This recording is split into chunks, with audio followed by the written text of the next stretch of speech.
आसंताकाली मार्च 1 रे उदला गस्तरी आसुछंती मुख्यमंत्री मोहन चरण माझी। तेबे सरकार गठन हेबा दिनठू मुख्यमंत्री प्रथम उदला गस्त। सेति पई सारा अंचल एबे चलचंचल।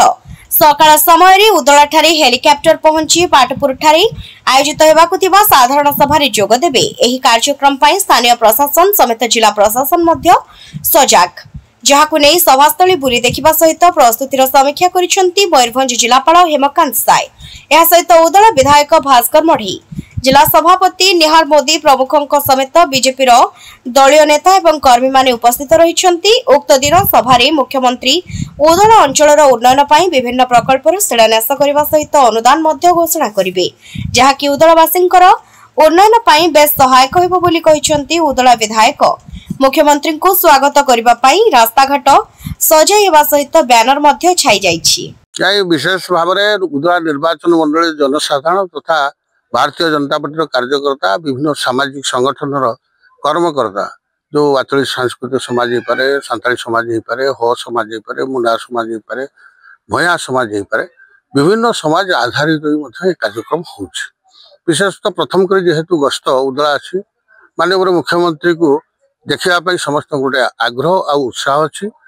विशेषकर मुख्यमंत्री निश्चित भाव में जेहेतु ये अंचल को आसुच्च आमर ये उन्नयनमूलक निश्चय किसी ना किसी कार्यक्रम ये सी घोषणा करेंगे, भित्तिप्रस्तर स्थापन करेंगे। से दृष्टिकोण आम अंचल उत्साह अच्छी, उद्दीपना अच्छी।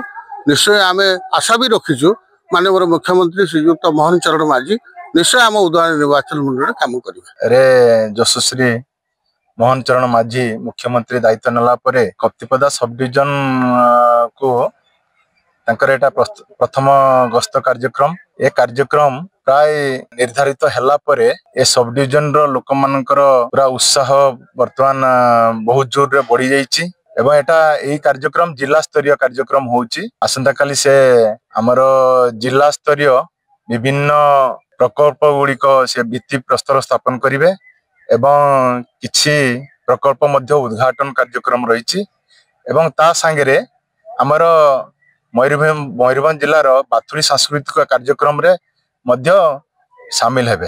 तेणु वर्तमान ए कार्यक्रम को आमे जिला तरफ स्वागत करुचु एवं भव्य कार्यक्रम करिया पई सबु आम दलर कार्यकर्ता तथा शुभेच्छु पूरा लागि पड़िचंती स्वतःप्रत भाव में। उदलारू अक्षय कुमार करंक रिपोर्ट संचार लाइव।